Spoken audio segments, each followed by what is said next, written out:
What's going on, everybody? It's Key Time coming back to talk about the week one games in college football. College football is officially back, and we got four marketable games to talk about. We got the Clemson Tigers versus the Georgia Bulldogs, Notre Dame Fighting Irish versus the Texas A&M Aggies.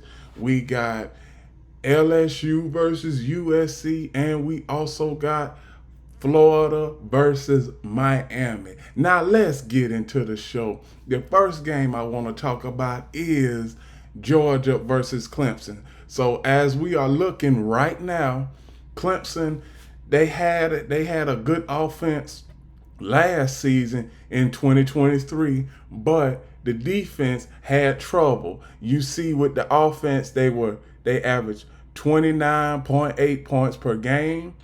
Also, the third down offense was atrocious, 39% third down convert efficiency rate, and fourth down was not better, but it was better than their third down offense. So we got Cade Klubnik returning for the Clemson Tigers. Now, is Clemson is Clemson on its way back up to the top? Who knows? Maybe if they get an upset in this game, they probably can. And this game can probably go as an upset. But do I think the Clemson Tigers are going to be able to beat the Georgia Bulldogs after the season the Bulldogs had last season? And obviously, most of the Bulldog fans think that they got snubbed out of the college football playoff, which I'm not saying that they did or didn't, but Alabama was the bump in the road for Georgia last year. So when it comes to the Clemson Tigers, passing consistency last year was up and down. Rushing was up and down, and the total offense was up and down last year. They only had 1,000 offensive plays and only got 5,000 yards off of those 1,126 plays. So I'm gonna go to the Georgia Bulldogs offensive statistics from last season. Now, last season, Georgia Bulldogs was one of the best offenses in the country at 40.1 points per game. Now you see the efficiency rate when it comes to that third and fourth down offense. It was tops in college football. 75% fourth down efficiency rate, third down efficiency rate 54%. So from top to bottom, the Georgia Bulldogs are a complete powerhouse. We know that Carson Beck is coming back. They also have a new running back at the helm, Trevor Etienne, the player who was a former Florida Gator. So they have him at the helm, and also they got as far as their tight end who will fit the role. I don't know if he's gonna replace Brock Bowers to the extension that Brock Bowers was, but Oscar Delp, who is the Georgia Bulldogs tight end now, he could give you the same type, well, not the same type, but a decent level of consistency from the tight end spot. He will not be as good as Brock Bowers, but he'll be decent enough to propel Georgia throughout this season. Now, when it comes to their defense, the Georgia Bulldog defense last year only gave up 23 points per game. Now, in that championship game versus Alabama, they gave up 27. So that's one reason why they lost, because the Georgia secondary. Now, for the last 3 or 4 years, I've had huge question marks about the Georgia secondary, because we all know that the past 2 or 3 years, the Georgia front seven, they don't let too much happen. They don't let too much happen and get to the second level and get into the secondary, because they had Jalen Carter. They had a whole bunch of 4-star recruits on that 2021 team and 2022 team. And they were a powerhouse then, and they are still a powerhouse now. But I am mostly concerned about that secondary. Is that secondary going to be able to hold up? Because not just against Clemson, but Georgia, they have a bevy of competition and powerhouses they got to face. Not to mention, week 4, they got to play Alabama. And I am ready for that game. I am going to be covering that game. But this game right here, I believe that Georgia, they just a better team. Clemson, they still trying to find their way with Cade Klubnik. Cade Klubnik, he had an up and down season last year, and I think that he will have an up and down game in this game. Georgia will come with that pressure, and it'll get the Klubnik, and he hasn't been able to shake off the pressure when it comes to him playing for the Clemson Tigers. Last season, he got sacked 45 times, and the season before that, he got sacked 42 times. So, Cade Klubnik, if you get pressure on him early, he gets flustered, and he will not be able to step into them throws come late third, late fourth quarter. And even if this game goes into overtime, I don't think this game is going to go into overtime, because I think the Georgia running game will be able to win this game for them. Now, Carson Beck, they have a few package plays for him when it comes to the run game. But we all know that Carson Beck, he's not a running quarterback. He's just a drop back passer. That is all. So, who I got winning this game? I got the Georgia Bulldogs winning this game by at least 10 points. As of right now, they are favored by 11.5 points. The point spread is 11.5. Do they cover? I don't think they cover, but they will win this game by at least 10 points. And who knows, they might even cover. Because the Clemson Tigers, I believe that they will turn the ball over a couple of times in this game. But I got Georgia winning this game, and Georgia will start off the season 1-0. Now, the next game I want to talk about is the Notre Dame Fighting Irish versus Texas A&M. Now, last season for the Notre Dame Fighting Irish, on the offensive side of the ball, they averaged 38.7 points per game. Their third down offense and fourth down offense was not too bad. Third down offense, 45%. They converted at a 45% rate. And their fourth down offense converted at a 58% rate. So now, the one great area that Notre Dame has is they are not in a conference. They are one of those independent teams. They just play. They are not with any conference. They are not associated with any conference. So if they win all of those games, they will be at best the 5th seed, because the top 4 seeds in the college football playoff, which is a 12-team playoff this year, I might add you. The college football playoff is a 12-team playoff. Notre Dame, the highest Notre Dame can be is 5, because they are not associated with a conference. The first 4 teams in the college football playoff, they get first-round byes. Okay, college football, they treating the playoffs like the NFL playoffs. First 4 teams get a first-round bye. 4 highest seeds get a first-round bye. And 5 through 12 play on that weekend, on that first weekend of the playoffs, which is basically, in NFL terms, wild card weekend. So before I get off a subject and start talking about that, the Notre Dame Fighting Irish, they have 65% of their starters returning from last season. They are projected to have one of the best offenses again this season coming up. Now, Notre Dame, when it comes to them, their defense. Their defense is a little iffy. A lot of guys went from the transfer portal, and then a lot of guys they brought in from the transfer portal. So I just want to see how good the Notre Dame defense is going to be. Last season, we already know that the offense was great.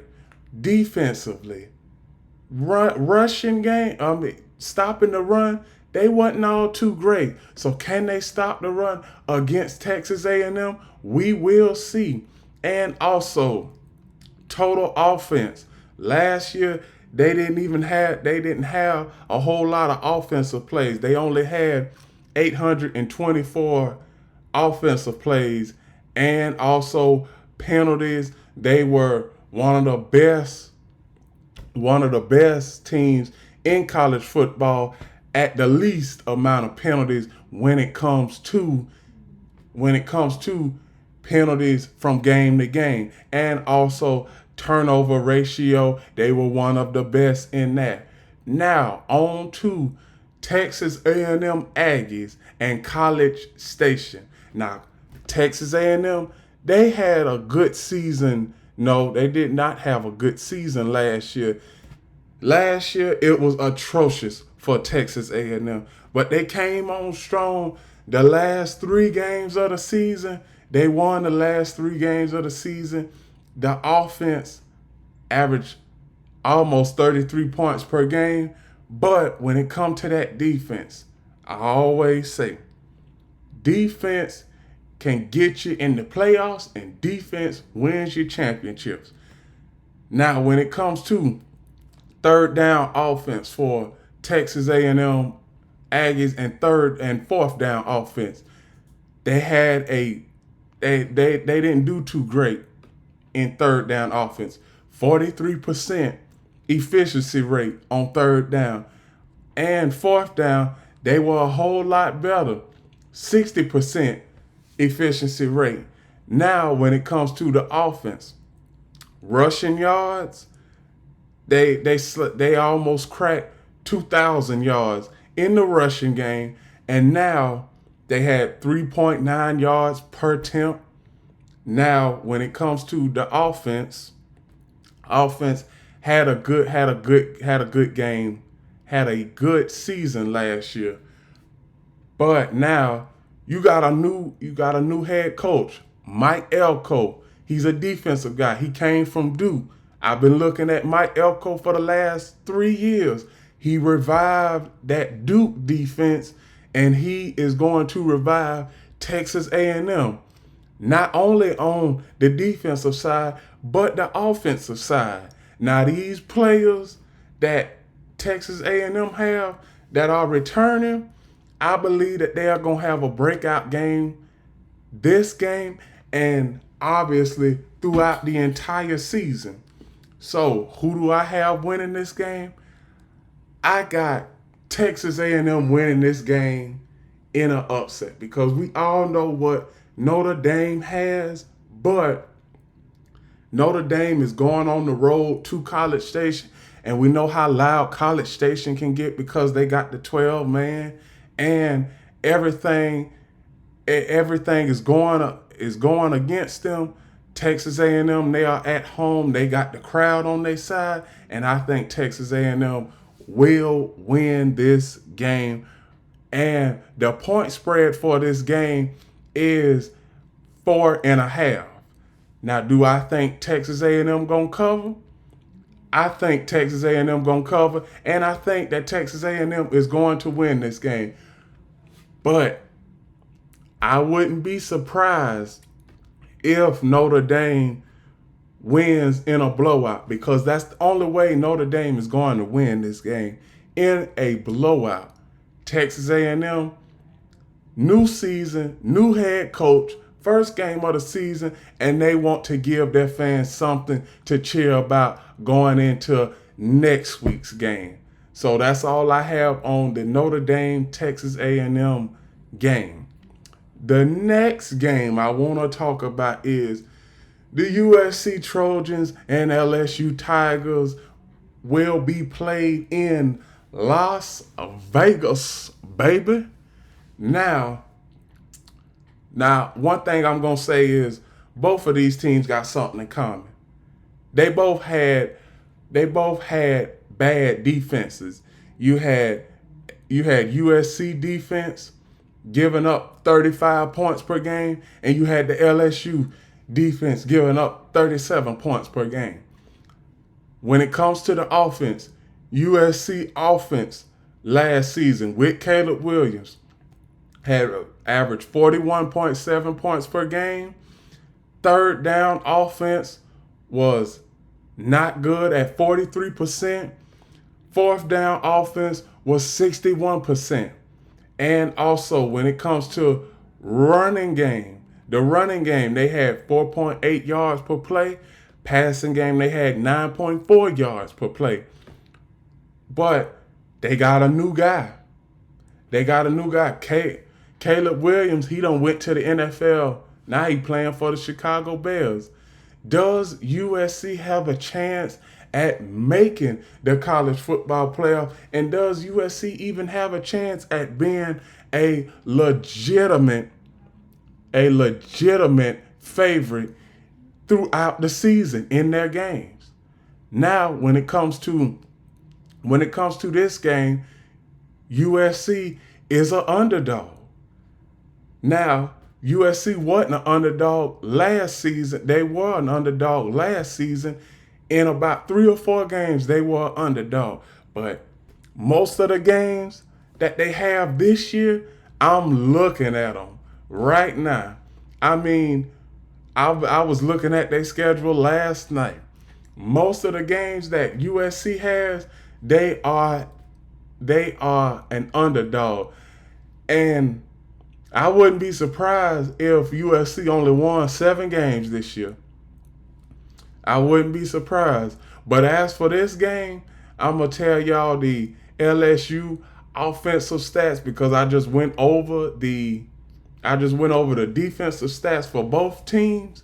LSU last season, one of the best offenses in the entire country at 45.5 points they were averaging per game. On the defense, they gave up 37 points. Third down efficiency for offense was up there with one of the best, 54%. Fourth down offense efficiency was at a 40% rate. Not too bad, but efficient enough for them. As far as passing yards, they had 10.7 passing yards per attempt. Rushing yards, 6.2 yards per rushing attempt. And also they had a turnover ratio of 6. Now, when it comes to this game, who am I going to pick to win this game? I'm going to tell you, this is going to be a shootout. It really is. This game is going to be a shootout, and I wouldn't be surprised if this game ends up being in the high 30s or the low 40s when it comes to this game. But this is a tough one for me because LSU, they got a new USC, they have both teams have a new quarterback. USC and LSU have a new quarterback. The defenses are pretty much the same. They can't get a third down stop for nothing to save their life. That's how it was last year. And it looks like that's how it's going to be in this game. But if I had to choose, I would say USC had the worst defense in all of college football last season. So I got to go with the LSU Tigers in this game. And I think the LSU Tigers will win this game by a touchdown, because that's all I see. I only see them winning it by a touchdown or less. And the defense, I'm not expecting anything from the defense. I believe that this game is going to be a shootout, but I got LSU winning this game by 7 points or less. Now, the game that everybody has been talking about, the Miami Hurricanes versus my dearly beloved Florida Gators, and they come into the swamp. They come into the swamp. It is great to be a Florida Gator. It is great to be a Florida Gator. Now, when it comes to both of these teams, they obviously in the same boat. Miami last year, they did some crazy stuff at the end of the game. I don't even have to mention that they lost to Georgia Tech when they wasn't even supposed to lose to Georgia Tech. As far as the offensive side of the ball, they averaged 31.5 points per game. Efficiency on third down was 40%. Efficiency on fourth down was 52%. And passing yards per play, 7.7 yards, and also rushing yards per play, 5.1. And also the turnover differential, they were a -4 in turnover differential. So as far as for the Miami Hurricanes, what I see from them, Miami Hurricanes, this team has been an iffy team for a long time. It really has. And last year, everybody thought that Miami, this was going to be the year for Miami. They won about 3 or 4 games, and everybody was saying that Miami is back. I've been hearing that over the last 15 years, that Miami is back. And then when they lose to a top 10 team, all of a sudden, they play like straight garbage against a top 10 team. Now, when it comes to the Florida Gators, my dearly beloved Florida Gators, we as a fan base, we have been looking forward to this game since it was scheduled last year. Now, for the Florida offense, they averaged 28.5 points per game. Third down efficiency was not good. It was 36%, and fourth down efficiency on offense wasn't much better. Obviously, as far as the passing game, they averaged 8 yards per pass attempt last season, and for rushing yards, they averaged 4.3 yards per run, and the turnover differential was -5. So, when it comes to it, can the Florida defense step up? Because that's where they lost 2 games that they shouldn't have lost last year. They lost the Arkansas game because of defense, and they lost the Missouri game because of defense. If you win those 2 games, we obviously are in a bowl game and playing for a bowl game championship. Instead of being 5-7, you could have been 7-5. Now, Billy Napier, I think this is obviously a make or break year for him. But only thing I can say, if he lose, I'm gonna say out of these first 4 games, if he don't win 3 of them, he might get fired. And if he lose all of them, he will get fired. Because Billy Napier, he is a good recruiter, but he's not for the SEC, you got to come with the come on, because there is no 2 or 3 years down the road, let's wait and see how we doing. In the SEC, you playing against the top dog every week. So Florida, they got to get their stuff together. As of right now, Miami, they are a 2.5 point favorite. But since they playing in the swamp, and since Florida, they got to come out and give a good show and send a statement to one of the best teams projected, to one of the best projected teams in all of college football, because Miami Hurricanes is ranked number 19. It would look so great for the Florida Gators to knock off Miami. It would. It would. And from what I see, I think that the Florida Gators, they are going to run amok this game, muggy this game up, try and get a couple of turnovers for their offense so they can put their offense in good position. And I think that Florida wins this game in an upset. Now, I think that Florida wins this off of a field goal late in the game. I really do. Now, this is a game right here that Florida, they need this game in the worst way possible. Goodness, we need this game in the worst way possible, because we do not need to start off the season with a loss, because that would not look great for Billy Napier.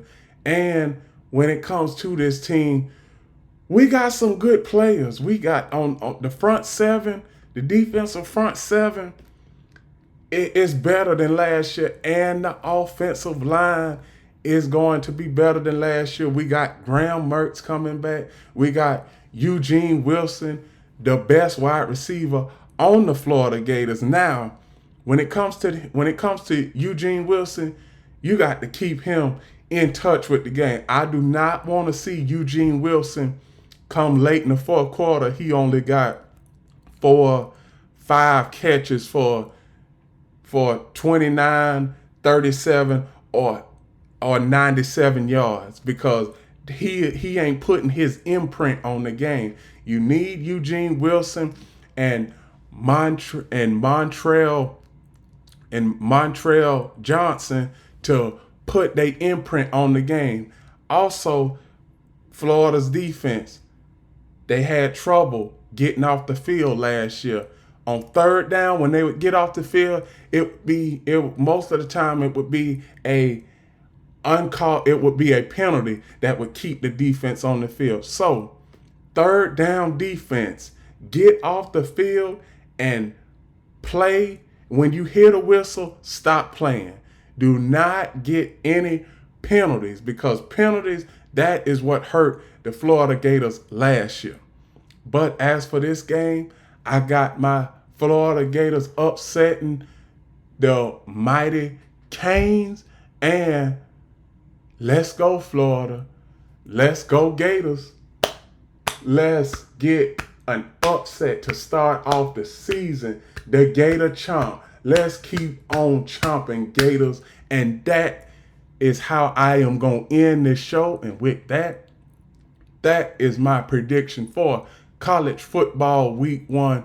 Please like, comment, share, subscribe, click the notification bell to get notified of all of my shows, reaction videos, and other content. And also follow Key City Sports, my other show, on TikTok. Follow Key City Sports on TikTok. And remember, one last thing, the key is always on time.